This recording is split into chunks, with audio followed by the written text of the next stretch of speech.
Hello lovely people and welcome back to my channel. Today I wanted to discuss the depth year that I went through in 2021 and to give some feedback on how it went. Did it matter that it wasn't a no buy year or it was a low buy year? Did that have any impact with the depth I went into on things? Are they linked? Should they be linked? How did it work out for me? Did I get any benefit from doing a depth year? Am I doing another depth year this year? What's happening? So for me, my depth year was kind of a year of two halves. The first 6 months, I was very focused. I had shut down sites where I might be tempted to buy. I'd stopped watching unboxings and walkthroughs. The second half of the year, however, there was a shift, and I'm going to talk later about what caused that shift and how I'm taking that newfound knowledge forward into 2022. So I made a plan of the things that I wanted to go deep with. I wanted to start a Thoth study and a study of Tarot of the Spirit. I wanted to go deep with my Dreams of Gaia, my Philarko's Tarot, Osho Zen Tarot as well. I wanted to go deep with. So the start of the year, I picked the Osho Zen to start with. It made me begin to explore different types of spreads as well. I did a past life spread. I began to use the Osho Zen for housework inspiration. I used it in conversational spreads, just chatting with the deck. I did chakra reading spreads with it. So it kind of pushed me into exploring the different spreads, which I haven't done before. So that was something new, that focusing with just one deck took me deeper with. My deck interview with the Osho Zen had said that our relationship was going to be about mindfulness, about step by step, walking together daily. So not the big plans, the big dreams, but what to do daily. That's what pushed me into using it for housework and for areas I was getting overwhelmed in. I went to the Osho Zen and really got a fantastic bond working almost solely with that deck and finding just gems where it would pair. The most incredible pairing was the Osho Zen with the Creativity Oracle. And I don't know as I would have found that pairing if I hadn't have been on a focused depth year trying to find ways to go deep with my decks. There was no spending in this first start of the month, and that really helped. So not buying personally for me did help me to stay focused on that deck, and I loved it, taking that time with one deck. I realised doing a depth year that I like to spend longer with decks than just like a week or a fortnight. A month didn't feel enough. So I did a month ahead spread in February with it, and I'd never done that either.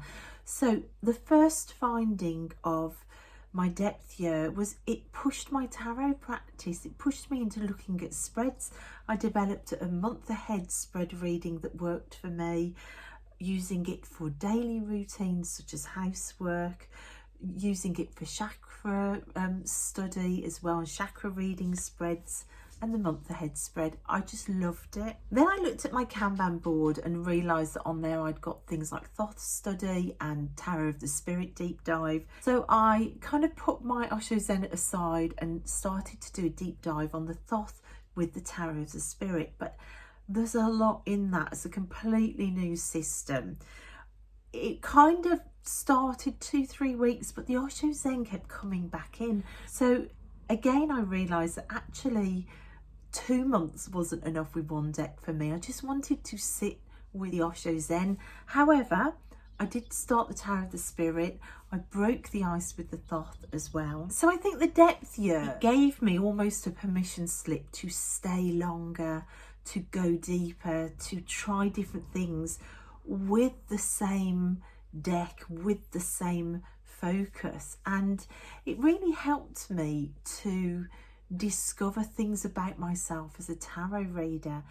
By April, May, the Dreams of Gaia was in play, and that began a real love affair really. And without the acquisition of new things taking my focus away, it really helped me to solidify that relationship. Also my tarot practice, what going deep with the deck means for me.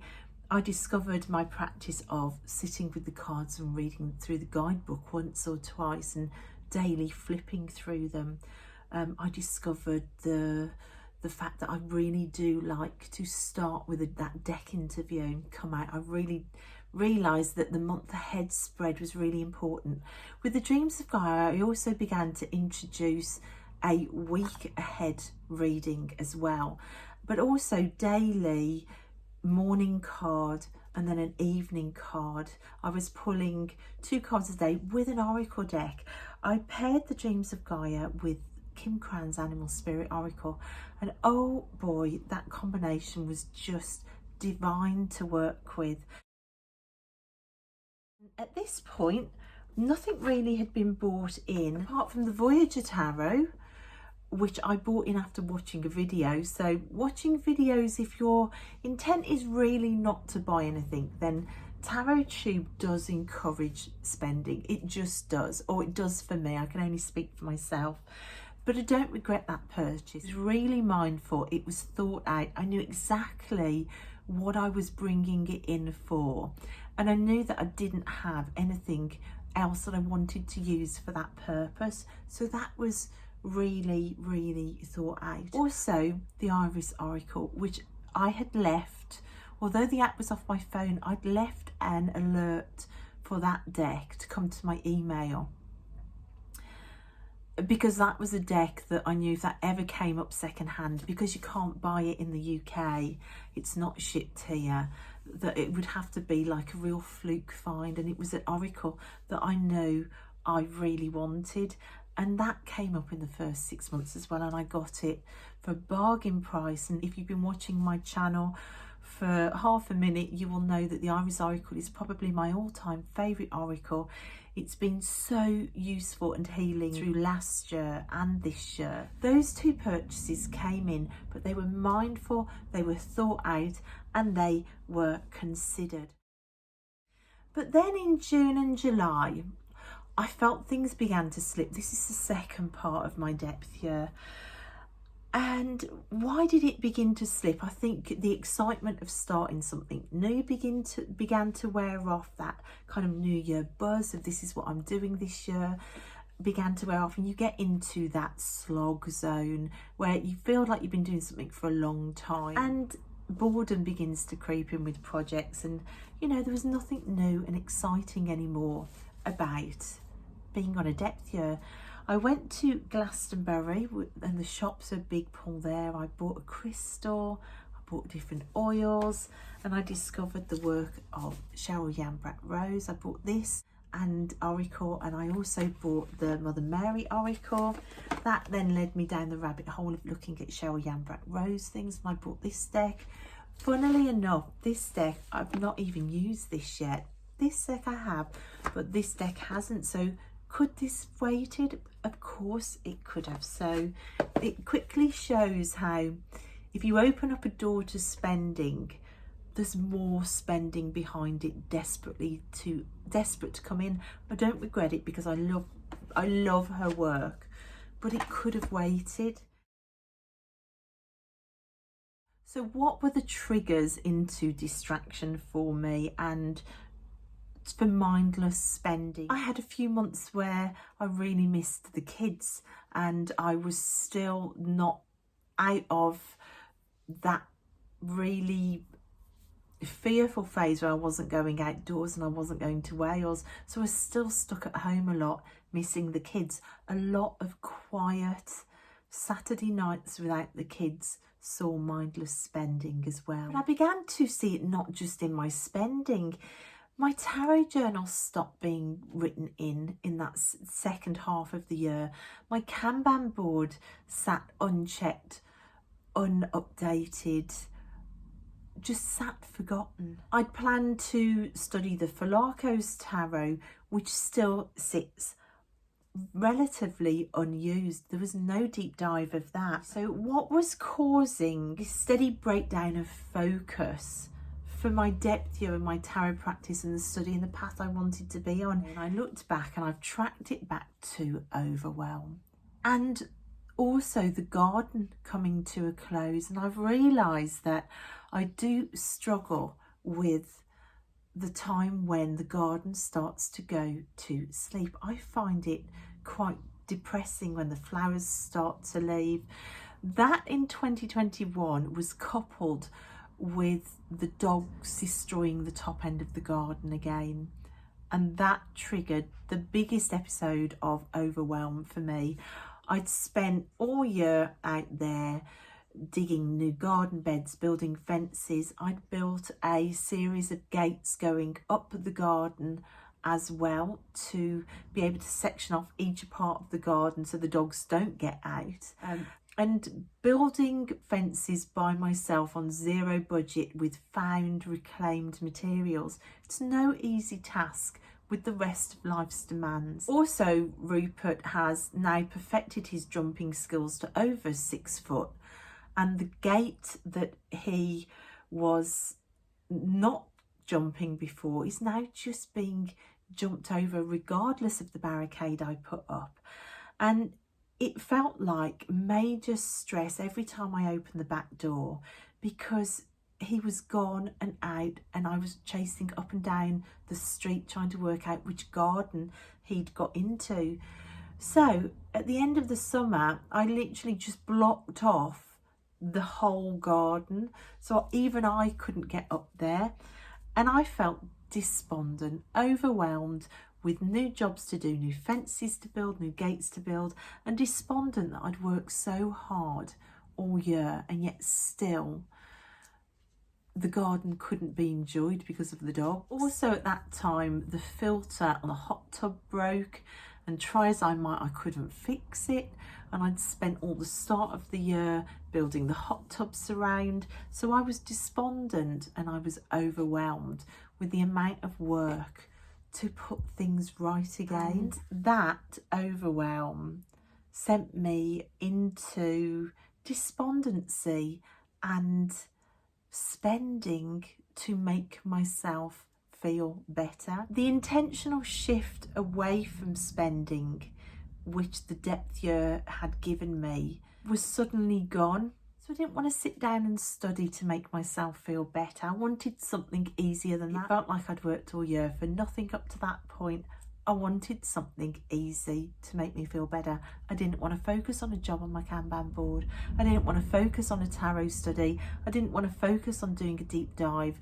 Just wanted something quick and painless and easy that I could do from the sofa, curled up in a throw, spending. And as the decks came in, I then had guilt thrown into the mix, because I thought I shouldn't have bought that. All the shouldn'ts came in. So they all just got thrown in this cupboard behind me. They're not even open. I have bagged them up in here.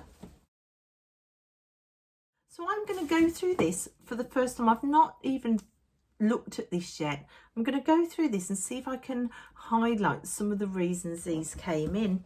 So the Elemental Tarot, this was bought because I've got a lot of this artist's other decks and love the art style. I'd seen Renee using it as well and loved it. And it was one of those nights, tired, overwhelmed, need a quick fix. Octopus is in this one, dirt cheap as well. I think I got it on a sale. I think it might have been about £10.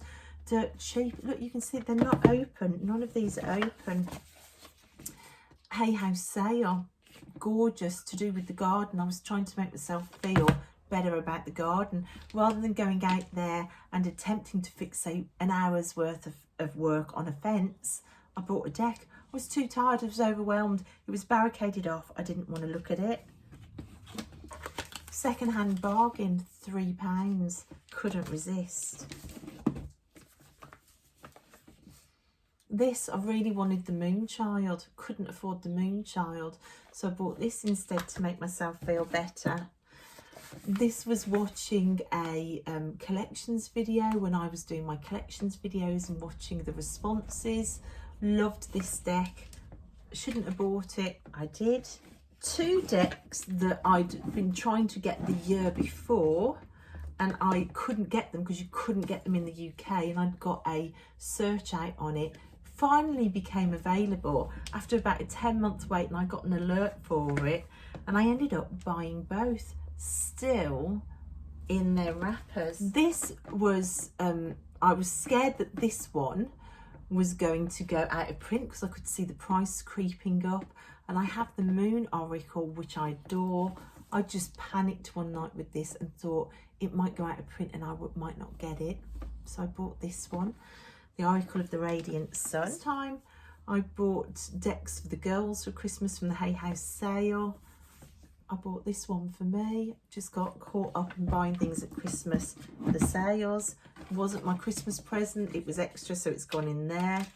This as well was an extra birthday present, but I didn't need it. I'd already designated my birthday deck, didn't need this one, so that's gone in here as well. And this one, just was desperate to get my hands on this one, and I saw it come up cheap one night, Saturday night without the kids, and I ordered it. And then finally this deck, which I saw on Meg's channel, Rose Honey Ritual, absolutely adored it and ordered it. The plan for these now are to remain in here untouched and unflipped through and unopened till I am out of a no-buy year. Why am I doing a no-buy year? Because my depth year taught me the lesson that when I'm not buying, I can really focus. And if I do feel down and despondent and tired, and bored, or on my own, or missing the kids, spending doesn't help. Did nothing for me except make me feel worse. That lesson with those decks also really fed into my choice of my word of the year. It made me assess everything. It made me go back to the question of, well, why was I overwhelmed in the first place? Why was I despondent in the first place? Why am I so tired in the first place? I think it's just because I want to do everything all the time. I'm doing things on my own as well. There are additional challenges in the house, as you know, and those factors together, it pushes me naturally to that state of tiredness and overwhelm anyway. So it's always going to be something that I have to watch. But also I think it's the stuff, it's the amount of jobs, it was the clutter. I've looked around the house and it's stuff everywhere. Every job is 20 times harder because it's chaos and I don't know where anything goes and not everything has a home, and the house gets easily untidy. The garden is full of stacks of stuff for new projects. And I had the realisation that I might want to do it and it might be a really good idea. It doesn't necessarily mean that it's for me. It doesn't necessarily mean I have to say yes to that new project or that new thing. And that space is a treasure and an object in its own right. To have space or an area of calm or something empty or something not there or no job there to do is a good thing. I don't always need to fill spaces with things. And I think that was the healing journey of 2021. I realised I was filling spaces rather than just sitting and being. Towards the end of the year, there were some personal things that happened that really pushed me to a place where my word of the year, which that year was reframe, I've reframed some stories, and in that reframing, my new word for the year was allowed to be born, and that is slow living freedom. I'm stepping into slower living, allowing myself to appreciate space and nothingness and empty shelves and no deck and nothing new and no purchases and decluttering and carfuls of stuff already to the charity shop, because I want things slower, I want less jobs to do. slow living freedom and decluttering the house this year are some of my goals. Slowing down, giving myself one job instead of 10, 15 books to read instead of 50. It all comes into play, and no decks at all. When I get overwhelmed, I'm going to learn to stop and relax, be grateful for what I've got, and give myself a pat on the back for what I've already done. At the start of the year, my wiggle room for spending, which saw decks like the Voyager Tarot come in, was very small. It was very mindful. I was still buying things, but it was mindful. I knew why I was buying things. They were considered purchases. However, as the depth year went on and my emotional state began to dysregulate, that wiggle room for spending dysregulated alongside it until the mindfulness was gone. And then that lack of mindfulness in the spending then began to key back into the emotional dysregulation. It was a vicious circle. 2022 is another depth year. I think depth year living is just the way to go. I don't ever want to say I'm out of depth year, but is it going to be a depth year with low buy or no buy or just whatever spending I want? Last year was supposed to be a depth year with low buy mindful spending. When it slipped into unmindful spending, it taught me a fantastic lesson, which is why it's a no buy year this year. I have all of those decks. I'm not bringing them out at no buy because that's cheating as far as I'm concerned. So these decks, I'm going to start getting these out in 2023. So basically, I think those might be my decks for 2023. So I'm working on reducing my consumerism right across the board, reducing my waste right across the board.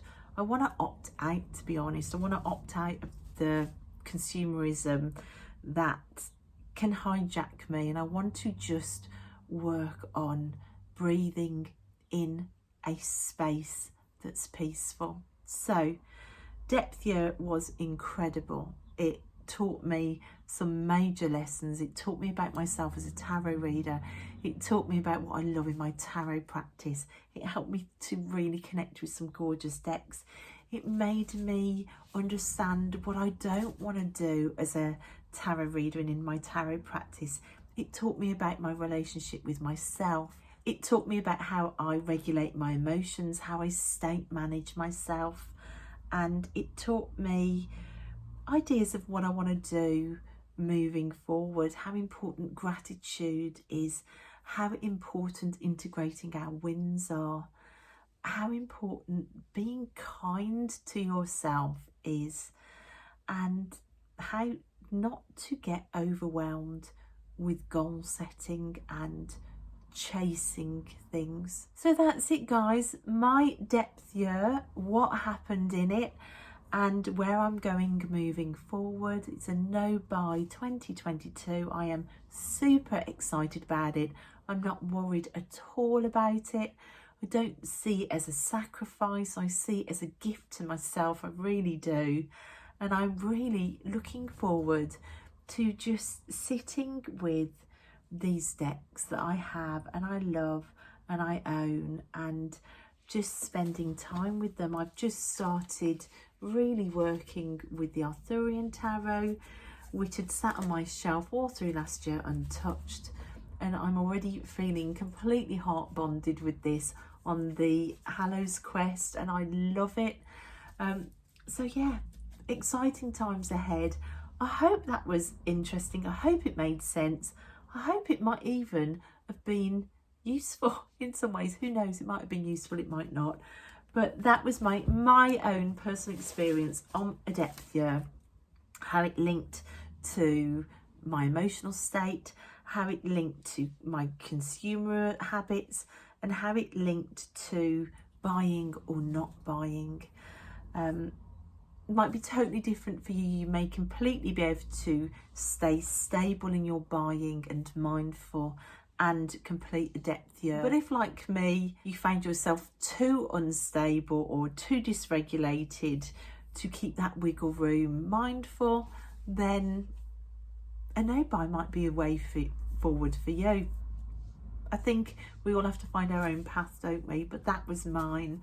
So thank you guys so much for listening, and I will see you next time. Bye guys.